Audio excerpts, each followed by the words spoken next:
office you go out of? Benchmark mortgage. Yeah, I work with Brad. Yeah. Yeah, where y'all, what office are you in? Same one, Brad. Oh, same one, okay, all right. Brad's downstairs, we keep him. Yeah, I know. No, that's what he said. He's the mushroom. Yeah. We put him upstairs That's on fun. prayer table. Keep him in the dark and, yeah. Some of the meter people would say there's a height limit, he doesn't reach it.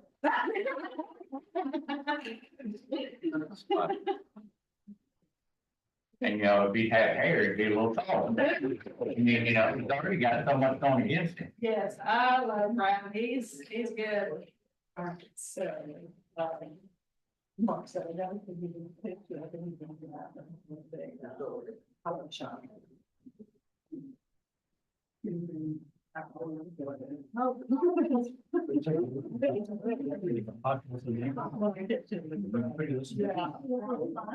Listen to the MRE. Hey, guys. Yeah. Oh,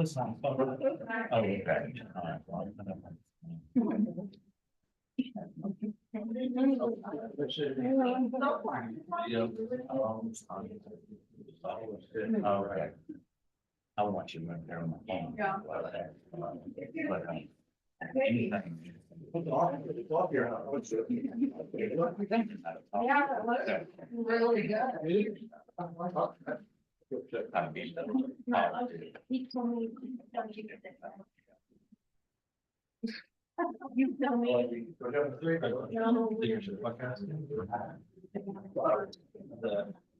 I can be able to get out of this. You say you can't. All right.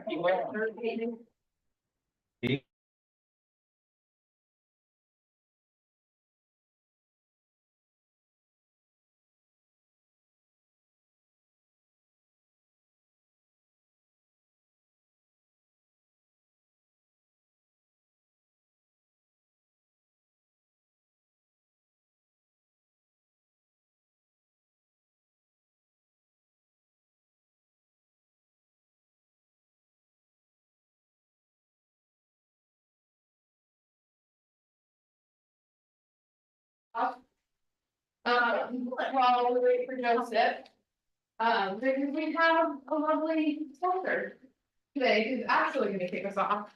So, welcome TV, glad you guys are here. We're all set on YouTube and everything. Okay. All right, I think you're literally kicking us off, so, thank you to Leslie for bringing us lunch today and feeding us. And she's gonna get started. This should be, yeah, you should be able to use it. Okay, perfect. I am Leslie Ricketts. I'm with Benchmark Mortgage. Thank you all for letting me come in. The reason why I'm doing this today is I have seen an increase in people that are needing manufactured homes. Prior to this year, I probably did 1 or 2 a year. I did 2 last month. What I've also found is because they've not been something that we've done a lot in the years past. There's a lot of, not a lot, but a few potholes that we run into. So my goal today is to be able to just give you some information on what I've seen, and then hopefully that will help you as you are doing some of these for your clients. All right.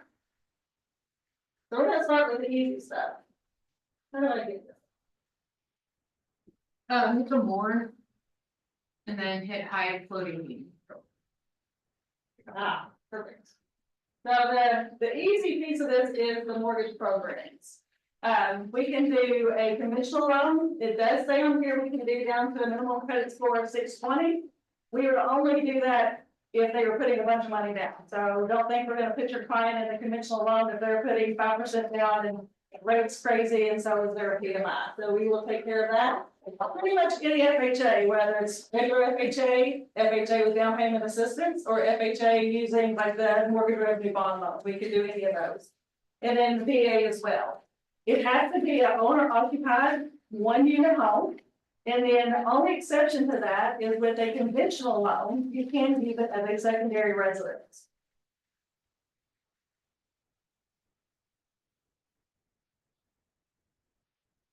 All right. Property type. So we can do, I actually found this out, by accident, I had a lender or a realtor that called me and she was in a panic, she had a client that was pre-approved, goes under contract, finds out it's a single wide and now his lender can't do it. As of this year, we can do single wide, double wide, or triple wide. We can do it if it is established June 15th, 1976 or sooner, so anything over than that, we would not be able to do. And then it has to be owner-owned land, so it cannot be a mobile home or a manufactured home on rented property. It has to have been purchased together. Has to be on a permanent foundation, and it can only have been moved from its manufacturer ownership to the land that it resides on. It cannot be repossession property, and it cannot have been moved multiple times. All right, so these are a couple of things that I have seen that have caused issues with some of the loans we've done recently, and you as real estate agents can make this a whole lot easier on your clients and everyone involved. So every mobile home will have a data plate and a HUD label. So the data plate is going to be a full-size sheet of paper. It is going to have information, serial number, manufacturer, when the home was formed, all that good stuff. You will usually find this in a kitchen cabinet, in a bedroom closet, or on an electrical panel. If you have a client and they are really interested in that property, it would be amazing if you could take a picture of that piece of paper that is clear and legible. That could really help later on through the process. The HUD label you will find on the outside of the property. So depending on how many transportable pieces of that home there is, if it's a single wide, there's going to be one, double wide, two, and so on and so forth. Each part of that home will have its own HUD label. If for some reason we cannot find that HUD label or data plate, if it's covered up, if it's illegible, then at that point we would need to do what's called a verification through IBTS. There is a cost associated with that, and so that is one of the things that we have found our clients are not always set up appropriately with costs associated with mobile homes. If I know it's a mobile home or they're considering mobile homes, we do go through the process of our first appointment.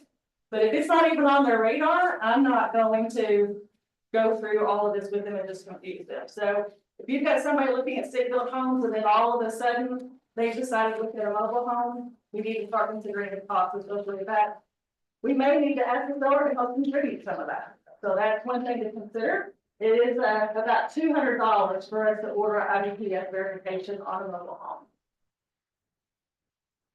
So IBTS, basically what they do is they make sure that the third parties, the manufacturers, everyone involved is doing what they're supposed to do, staying on the up and up. They also, we need to order it on any government loan. So let's say we have a client, it's an FHA loan. My processor, as soon as we order a title appraisal, we're also going to order the IBTS verification. However, on a conventional loan, we would only need it if it's missing or illegible. So depending on what type of loan product we're talking about, we may or may not need that. So a couple of things to consider as you're walking through that home with your client and looking at different loan options for them. It does take 7 to 10 days to get that label back. So where it gets a little bit tricky is we order the exterior immediately on the government loan. So we may not know we need an interior verification until the appraisal comes back. So if we waited for the time for the appraisal, and now the appraiser has not taken a clear picture of that data plate or whatever we're needing, now we have to order that interior label as well.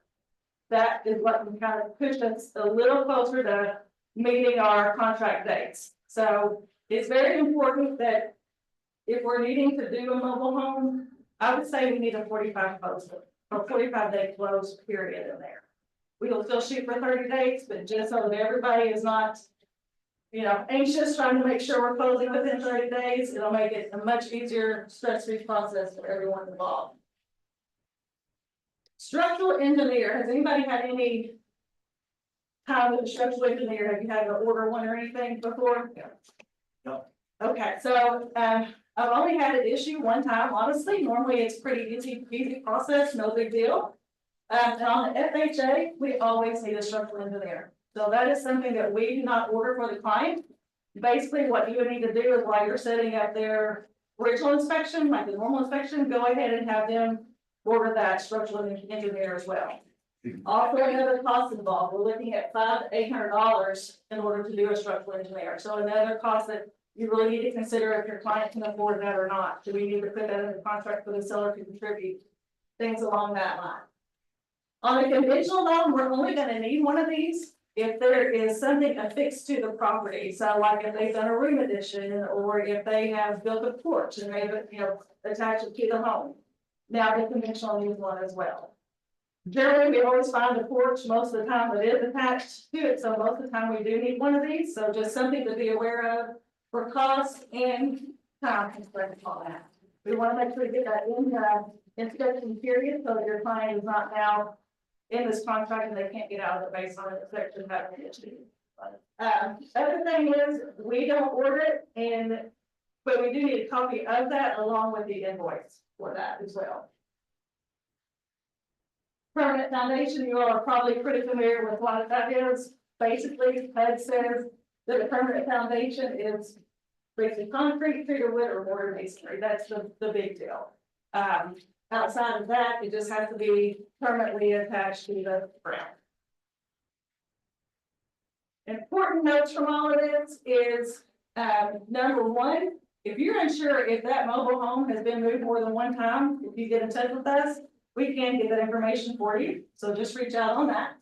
The second one is on a mobile home, a maximum of 14 acres. But what I will say, if it's more than 5, it may not be a bad idea to let the underwriter just kind of preview that. If it gets to where the property is worth more than the home, it can cause an issue with the underwriting process. The third one is if there's any additions, they had to have followed code. And then also we have to have that structural engineer to sign off on that. And then the fifth one is if you're out there and you're with your client and they're really interested in making sure that you have taken good, clear pictures of the HUD plate and the data label, so that if the appraiser for some reason doesn't, we've got something to go off of. And sometimes you got to get past having to do the IBTS verification on there. And then if the home has not been converted to real property, don't try to do that in the middle of having it up for sale. That can be done at closing through affidavit of conversion at closing. Any questions on any of that? Yes. Yeah, so I actually just, I was trying to help my sister, we wound up putting an offer in on what we thought was a stick-built home for MLS and even the PDA. Okay. Then we went and had our inspection, inspector went over the house, the steel, bar, right? It's a manufactured home, no data plate. And I called the PDA, they're like, well, this was converted to real property. But it wasn't, I guess. And so, when you go through, I guess, a process with the PDA and the MLS saying it's a stick-built home, and then you have an inspector who's coming around, and then even, the lender probably, it isn't gonna sign off on that. So like, if it's real property on the PDA, but I guess in real life, it's not, how do you get a bill across the line? Well, I can get your information and I can get that to you because you have that question out there. We actually have a scenario right now where it's kind of similar. Sure. Somebody purchased a mobile home, they put it on land, the mobile home burnt down. They used the foundation for the mobile home, built a house on top of it, trying to sell it. We're trying to do a loan on it. And so literally that question came across my desk yesterday. Okay, might be the same address. It may be. Yeah. I think this one was in Richmond. I don't know. Okay. Interesting. But I can definitely find out what the underwriters. Yeah, think on that. because once we found out there was still being, right, then the lender's asking for plates, they're asking for other things, and I'm like, Yeah. well, PDA says it's real property, and then the lender was like, well, I don't know if we want to believe that, right, so it's like, Right. that was It part of gets a the little issue, tricky. yeah. So I'll get with you afterwards to get your information, and I'll give that information to you once I find out how our director is handling that, just to give you a perspective. I'm Yeah. just probably not go Well, on. and then the other piece is so they. There's that mobile home, and then they had built on the back of it, and then put a second roof on top of it. So Which there's is kind of a mobile It's a home great that's insight. still there, now it sounds like, so it is still a mobile home that has additions to it. Yeah. So it's gonna be a matter of being able. So how would you get that deal done? I guess.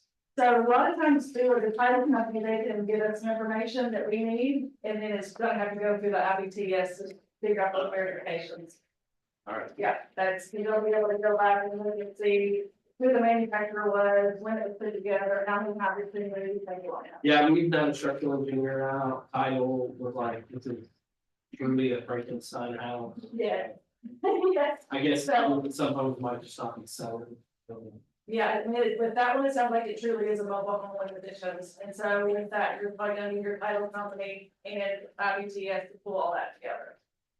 Great. All right, I wanted to run through real quickly with you, I'm on a lot of time constraints, so I'm not gonna go over, everything in as great a detail, but I at least want to get it to you. Want to give you a little education on what's going on with rates, Fed fund, and all that good stuff. Anybody know what the arrow was pointing to, the significance of that state? Marcia one? No, that's No. August. So this is when the Fed met and they lowered the Fed fund rate by 50 basis points. And we had a lot of people like posting glasses, we made it through, everything is great, the world's so much better now and all the things. And I don't know if anybody's realized that over the last few months, our rates have gone up instead of down. And so wanted to give you a little information on that. Does anybody know what causes mortgage rates to actually change? To move? Unemployment. Mortgage-backed securities market. So mortgage-backed securities, it is based on mortgage-backed securities, it's a bond market. Right now, it's going up and down, it's ticking just like a regular stock market. Those job reports and things do play into that, like we had a CPI report yesterday that they had prepared for it a little bit, but it's given us a little bit of issue.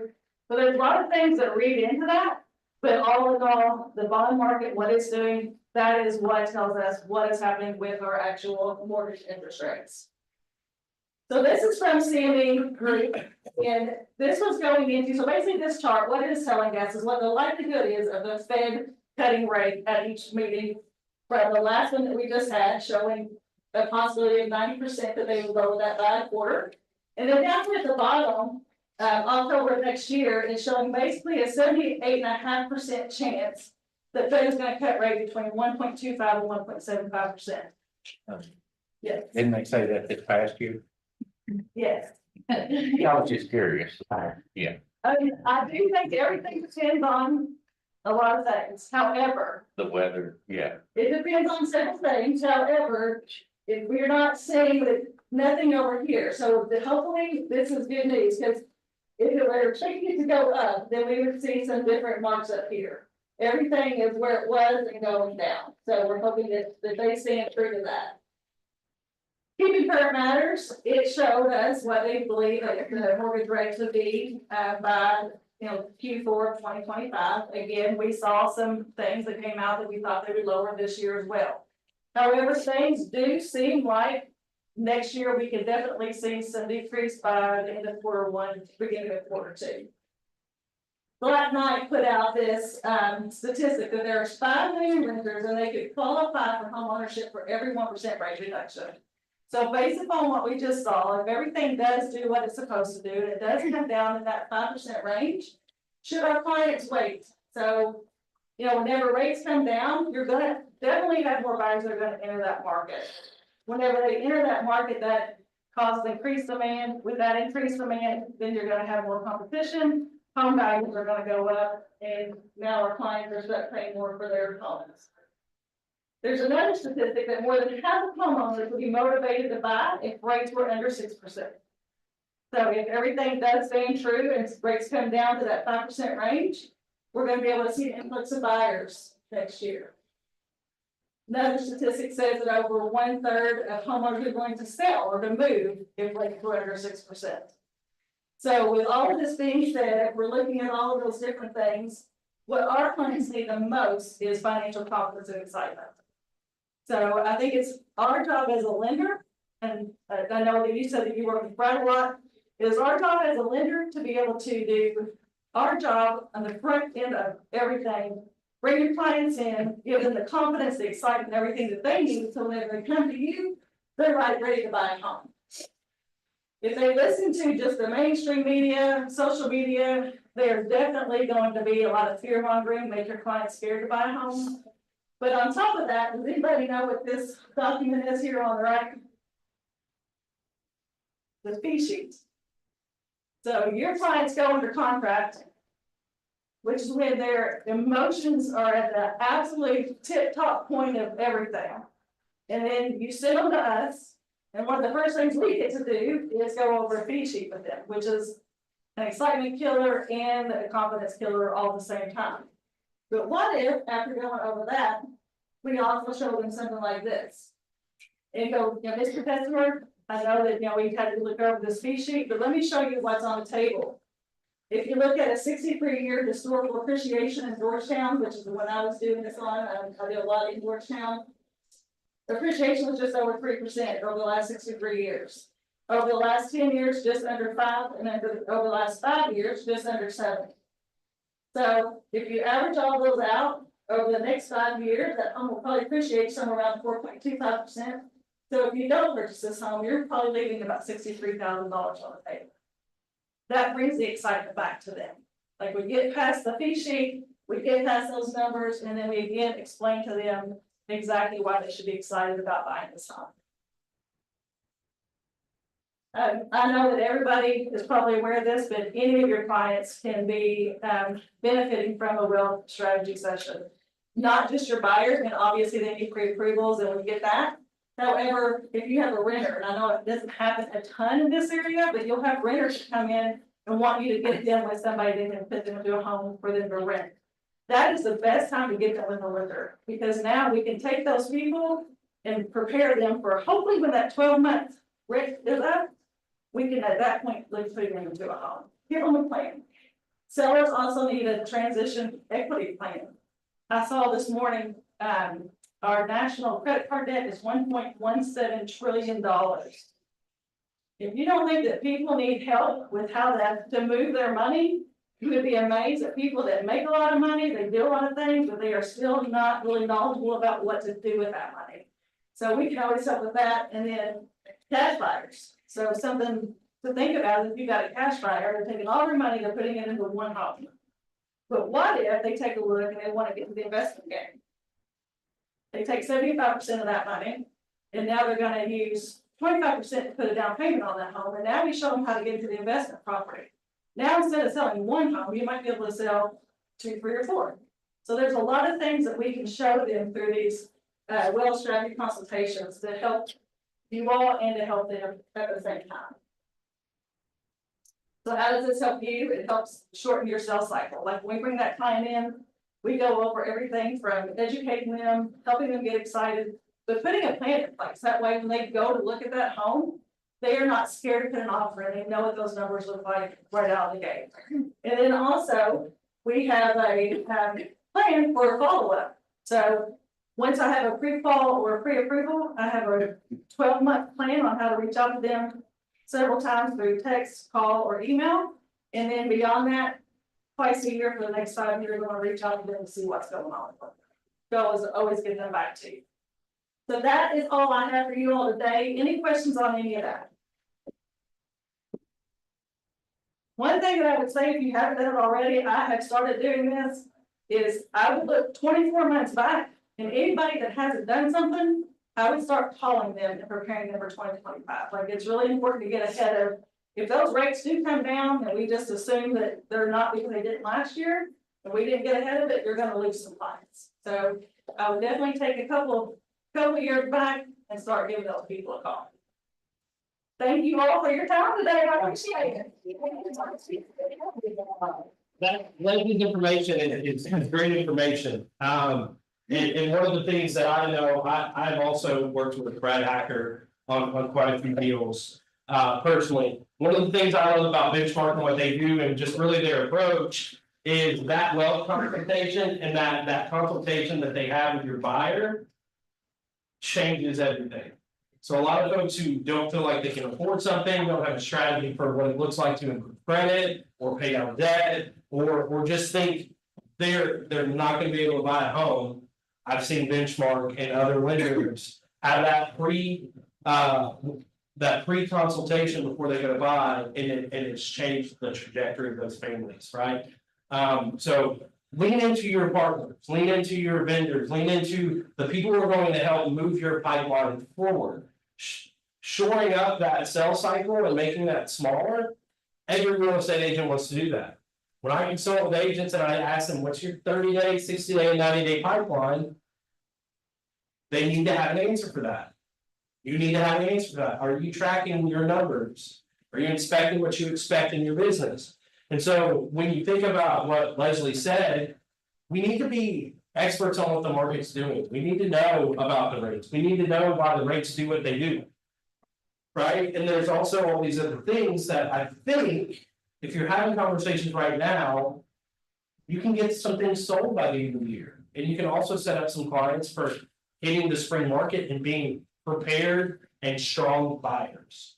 Okay? And let's say they're 6 months out today, but they go meet with Benchmark, and that window goes to 3 months. Is that helpful to you? Probably, I would say, right? So anyways, thank you, Leslie, that's great information. We are in the middle of bold, and so we're gonna continue our bold blogs. I love this one. This is an important one, it's timely. Your video must match your audio, right? To have integrity, your walk has to match your talk, right? We've kind of brought that metaphor to 2024. Your video must match your audio. So the things that you post on social, that you put out there, needs to match what you're doing. So are your activities matching what you're presenting on social? Right? Because a lot of us live our lives there. Some of us don't want to by choice, but by just the fact that we live in 2024 and we're in real estate sales, probably need to have an online presence, right? So it's really important that we have that integrity. That if we say we do, we're going to do something, guess what? We probably need to do it, right? So that's a great bold block. We had some birthdays. Sounds like Caleb's in the room. You had a birthday. Did it already happen? Tomorrow. Okay. How old are we? 22. Man. I'm starting to cry. Hey. Yeah. So we've got some birthdays. Make sure you say happy birthday to these folks. If you see them, encourage them. Birthdays are great. We do have some newcomers. Shayna Hamilton, she has joined George Latour and Eli over at XL. Charles Kyles, he is brand new. If you've been to Bowl, you know Charles. And then Monica Underwood. She is out there in Bardstown. So if you have anything going on there that you want to refer out or know anybody out there, we're growing that direction. So some great things. So let's talk bucket fills before we hop into anything else. I always get 3. Who's been helping you? Who do you want to give a shout out to? 3 bucket fills. I'm patient. Go ahead, Scott. Lynn Hayes. Lynn Hayes. Yeah, he's just solid. Okay. He works hard. How's he helping you? I just well, we've traded some things off. Okay. He's shown some properties for me, and Good. it's just going to work with. He's got some enthusiasm, and Yeah. it shows. I love that. It's like that fun co-ops and colleagues, right? All right, 2 more. Go ahead. John, Okay. because I mean, he's me being very green to all of this, John's making them things feel. He doesn't pay me, there you go. John's making things much easier to understand and not as overwhelming as it always been, so. Yeah, it's nice to have a veteran agent helping out. How to get the business off the ground, right? Yep. It's always good. You gotta have that, right? All right, 1 more. Who else? Go ahead, Tricia. Leadership, let's see, Alexis Haley having Pi Day ready for us. Let's Go, here's the script, do it, having Santa Yeah. ready for us. We got to focus on calls and connect with clients and they handled the web work, so Perfect. thank you all. Yeah, so if you haven't heard and have been under a rock, we do have pies.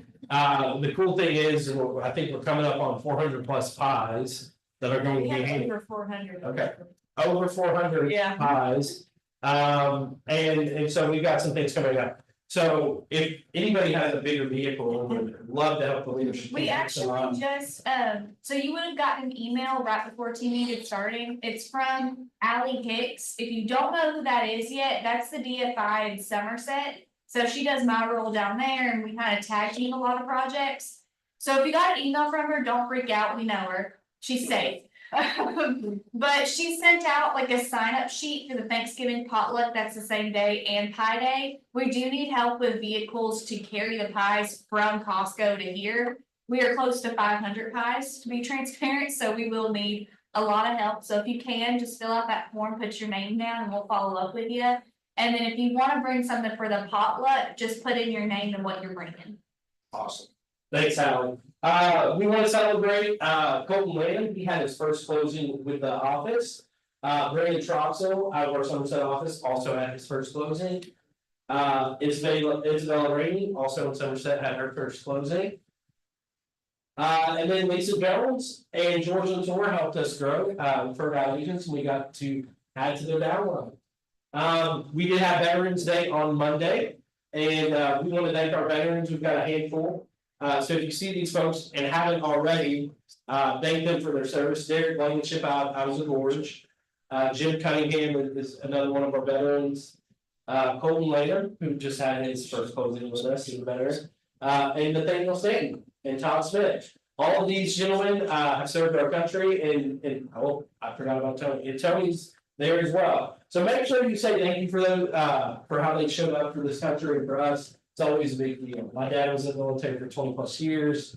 I know personally what that sacrifice looks like on the family side. So our veterans do a lot for us. And if we missed you and you were a veteran, please tell us. Thank you. Please. I'll tell you, so we've got some things coming out of the market center. Christmas decorating is tomorrow from 11 a.m. to 1. We've got a real estate fundamentals class this Saturday. I will be teaching that. Going over some contracts, going over a little intro to AI, and then what are best practices in consulting clients as a new agent. That is something you don't want to miss. And here's the other piece. Some of us who aren't new but need a refresher, that also probably is a class for you. Pie Day is November 26th at 1 p.m. We do have a potluck at 11:30 a.m. prior to that. And then just let you know, we are closed that Wednesday, Thursday, and Friday, the week of Thanksgiving. Okay. All right, Main Marine coming up. It's in Vegas again this year, February 17th and the 21st. Register for that today. I know that they've got early bird pricing. Those are great events to top grade your skills, get better, learn new trends in the market, and then get referral partners. Speaking of business planning, well, we're not there yet. I'm going to skip this and come back to it. Here's what I want to talk about today. So I'm going to give you a condensed version of what we need to be thinking about as we're wrapping up 2024 and getting 2025 business launched. Some of you in the room have probably already started this process, thinking about this process. You need to be thinking about what business planning looks like and what your business needs to do to finish this year strong and then prep for 25, right? And so I got some slides here that I think are very helpful. Please take some pictures. Please be thinking about this. All of what we're going to talk about here is a little bit of homework. All right, so this is what you need to be thinking about. These are your numbers, right? That first question up there is the amount of money I need to pay for my lifestyle and get out of debt is what? What's that number? Right? What can we not do if we don't know that number? Achieve it, right? What are we not doing if we don't know that number? We're not building a business that can support that lifestyle that we want. Number two, my business expenses annually are what? Do you even know what your business expenses are? Is this the first time somebody has asked you? What are your annual real estate business expenses? If you don't know that number, please get on my calendar, Knock on my door and let's figure that out. Number 3, my average commission amount. For some of you that are new, you might not have that. That's okay. The average commission locally is right around $8,000. That's also depending on the price point. Some of us have lower price points than others. I know agents in the office that pretty much don't do anything under 500. Then I know agents in the office who really specialize in everything under 300. Right? So your price point will determine your average commission amount. Now I can tell you as a market, the average commission amount is around $8,000. Okay, here's what I'm going to tell you. That's pretty good. If you are in real estate and successful, you're going to make probably the money that's going to fund that lifestyle and help you get out of debt. Leslie said something earlier about credit card debt being in the trillions. That's insane. Here's what I'm going to tell you. You work in an industry that can uncover and eliminate that debt quicker than most, right? Are we doing what we need to do? Number 4, number of listing appointments you've gone on this year. Anybody tracking their appointments? Yeah, we need to track those appointments. Number of buyer appointments we've gone on this last year. That's also an important metric. Number of listings we sold, number of buyers we sold, how many people we've got in our database. Do we have enough people in our database to hit our business goals that are going to fund our lifestyle that we want, right? And then the other thing is my team consists of me plus, and I don't have a team. Okay, that's not actually what I'm talking about. Who else in your world in the real estate industry are your partners? You have a plumbing guy. You have a landscape person. You have a lender you trust. You have a home inspector. Who is on your team? These are all people on your team who are going to help your clients. Some of you might need to add a financial advisor to your team that are going to help you with your clients as they try to build wealth, get into investment, or get out of debt and get a better credit score, right? Here's what we're going to talk about too. The reason why we have these conversations, the reason why we talk about models and systems a lot here at Keller Williams is because a model is a pattern of something to be made. It's an example for imitation, serving as or capable of serving as a pattern to be imitated, right? Here's where some of us find ourselves. We want to be creative first, and then follow the model. That's an unstable model to run your business. The best way that you can build a sustainable business and not just hustle for the rest of your life in real estate is to build your business on the foundation of models, do things that are proven, that get proven results, and then get creative, right? So when we think about real estate, guess what? Real estate is simple. It's just not easy, right? There's not a person probably in this room that doesn't know just the formula to be a successful real estate agent. Well, you do these 3 inputs, you get these 3 outputs. The problem is sometimes we're not doing the inputs. We're not focused on the activities. We're not focused on the big rocks. We're not following a model. We're trying to be creative first and then implementing systems. And this is what it looks like to break through that, right? So a lot of us have natural ability. But that only takes us so far, right? We hit some sort of ceiling of natural ability and natural achievement that forces us sometimes to get back into those foundational models. And then those models, paired with natural ability, allow us to break through that ceiling and enter into creativity. And then you can only hit your head, so you can only get so far on those things, and then you might hit your head on another ceiling. Then you audit your systems, you audit your models, you improve on them, and then you have another breakthrough. Right? This is how you scale your business. This is how you go from a new agent to a producing agent to a top producing agent. Right? We need to build our business off systems and improved models that we can inspect and audit as we go about our business. And this is something I just want to touch on because I think some of us find ourselves here.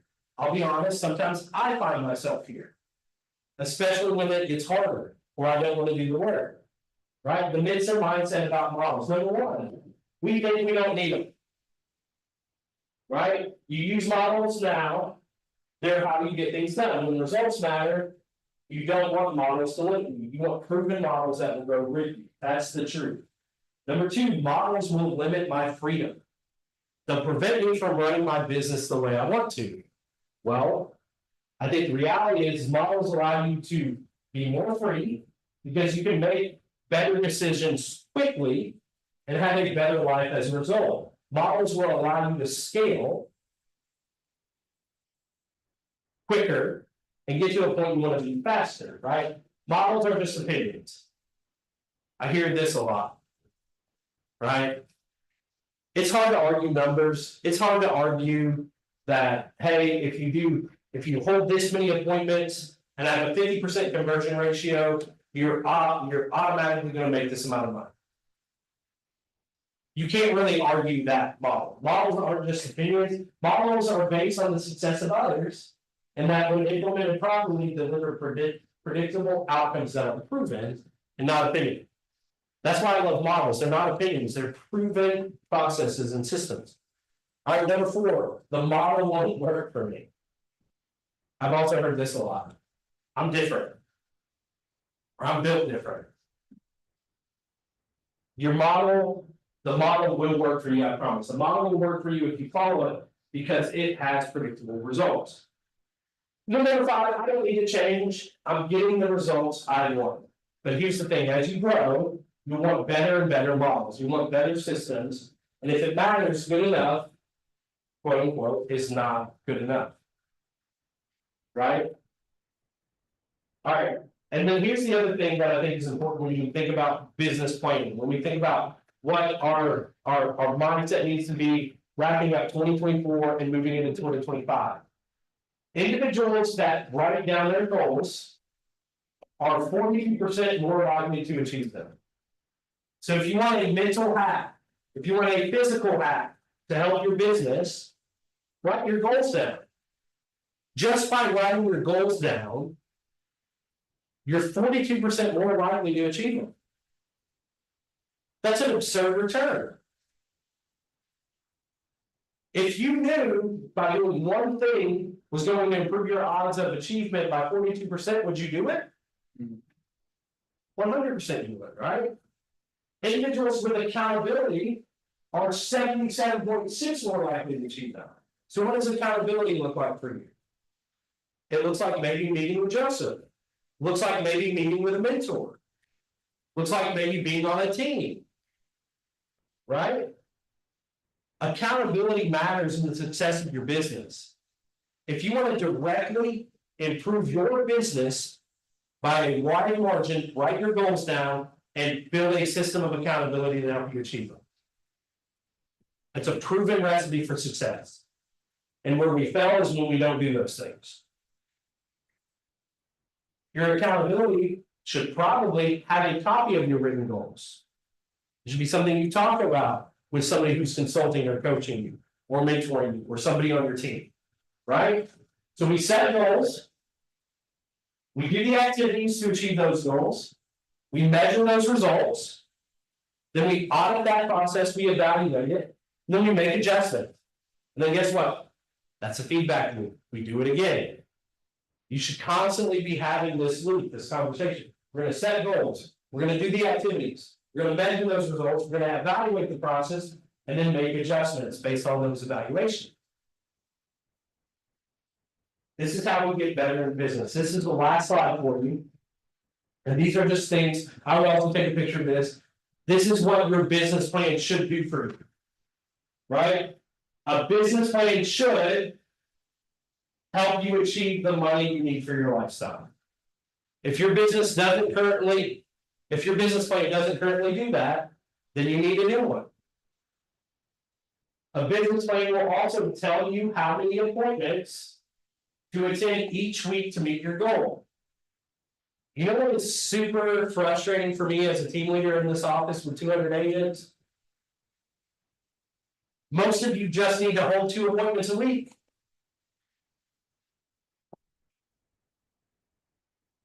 Right? So what do we have to do on Monday morning to set 2 appointments? People, Have the conversations, and I'm not telling you to kill yourself making cold calls. Go figure out how to get 2 appointments that week. Go to your kid's ball game and talk to the parents around there. Set an appointment. Go to the chamber meeting. Go to a young professional event. Call your database, your friends. Hold a client event. Participate in that pie day, right? Tell me how many appointments you need to attend each week to meet your goal. Your business plan should tell you that. Your business plan should also help you control your business expenses. This is where some of us get off kilter. This is where some of us are like, just I'd rather be creative here and not follow a modular system. Well, here's what I'm going to tell you.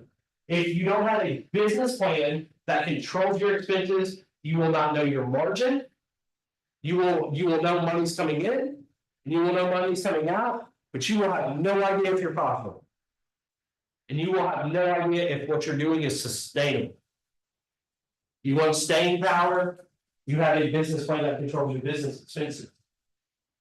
Your business plan should also help you identify when and how you can grow your business. If your business plan doesn't have benchmarks and smaller goals, then guess what? You're not going to know when to celebrate wins. You might feel momentum, but you might not figure out why. Your business plan should help you identify when and how to grow your business, right? Number 5, it should identify your lead generation strengths and opportunities. I know real estate agents who if I told them to cold call, it would be the worst advice to do. Because they would crash out and they wouldn't stick around. Know your lead generation strengths and opportunities. What do you like to do? What are you passionate about? Where can you find yourself in front of people?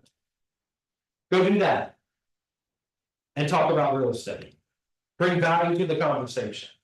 Check in with people. Number 6, the business plan should help you determine when to hire help. You might be like, well, Joseph, how do you know that? Well, if you're tracking your business expenses, you know where you've got margin to hire. If you're tracking your appointments and your average commission, you know what you can hire. You know how much you can pay someone. Because Keller Williams has a lot of proven systems and models, guess what the number is? Your first hire, if you're a solo agent crushing it, should come at 24 transactions. And what position do you think you should hire at 24 transactions? Admin. Is it a buyer's agent? No, it's an admin. Right? Because you didn't go out and sell 48 homes with an admin. Because guess what that admin does for you? It keeps you in a sweet spot and it pulls down a lever that you might make $100,000 this year. But if you pay an admin $36,000, you can go make $350,000. There's no way for you to know that or trust that if we're not running on models or following the business plan, tracking expenses, and tracking what we need to do. Here's what I'm going to tell you. The right admin will let you go hold more appointments. Right? And that's what we as agents are probably best at. The appointment with the client. Joseph doesn't want to do any paperwork. I don't want to deal with the back end stuff. Are those things important for my real estate business? Yes. But is it the highest and best use of my time? No. But I'm going to take back my time and pay someone to do those tasks for me, right? And I don't know how to do that unless I'm running a business plan. And then the last one is a great business plan will help you what? Save time. Did you know that you can go out and get more money whenever you want? Can you do that with time? Time is your most precious and valuable resource. Where you spend your time says a lot about you. How you spend your time will show up directly in what kind of business you have. You can go make more money, but you can't get time back. time with your family, time with your kids, time doing what you want. So we need to maximize our time. A great business plan will help you do that. It'll keep you where you need to be focused. So all of those things are important. All right.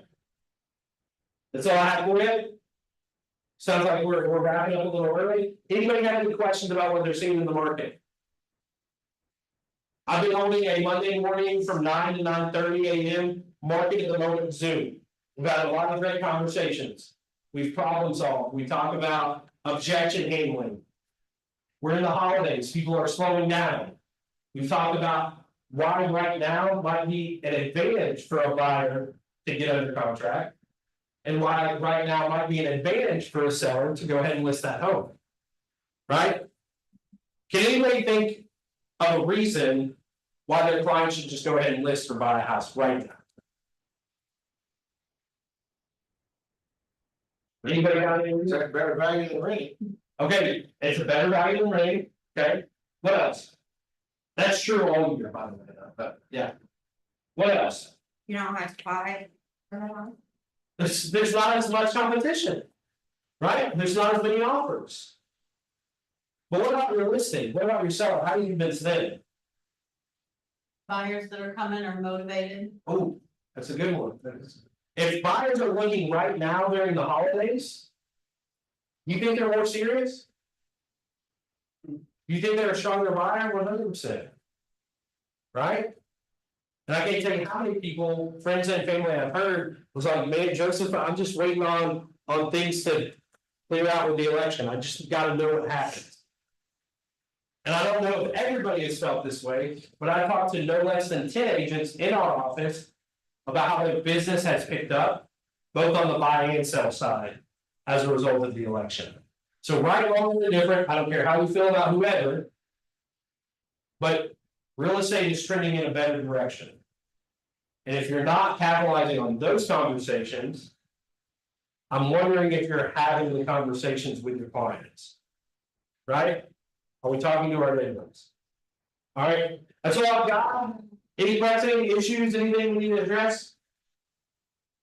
All right, anybody got new inventory? Any new listings hitting the market? Nothing? Any buyer needs? I need something out in my certain station. A 3, maybe a 4 will work. 2, primary, first floor. No, I need 1 primary on the first floor. And probably 380. And then I need something 275, can you up to 300? Richmond Road, location. so 280 to 300 Yeah. on Richmond Road. Yeah, Richmond Road location can be something that needs to be updated. It doesn't have to be like move-in ready or anything like that, so.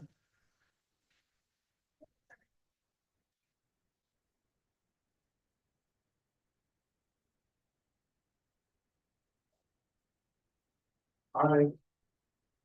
So we got some buyers. Anything else? I need duplexes, fourplexes. You've got an investor, it sounds like, in election. 250, 350.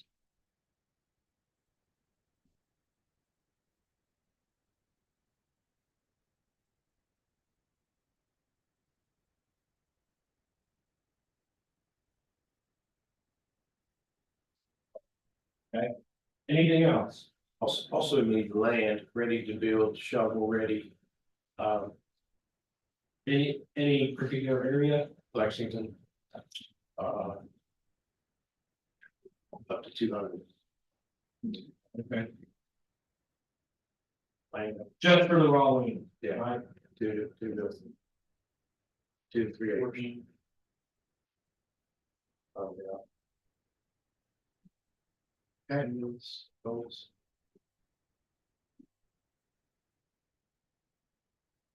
All right, anything else? All right, that's all I've got. Thanks for being here. Hope you guys stay dry. Have a good weekend. stay healthy. I know all the things are going around. Appreciate y'all. We appreciate you, Joe. Thank you. Thank you. They're marketing. She said this. Brings it off.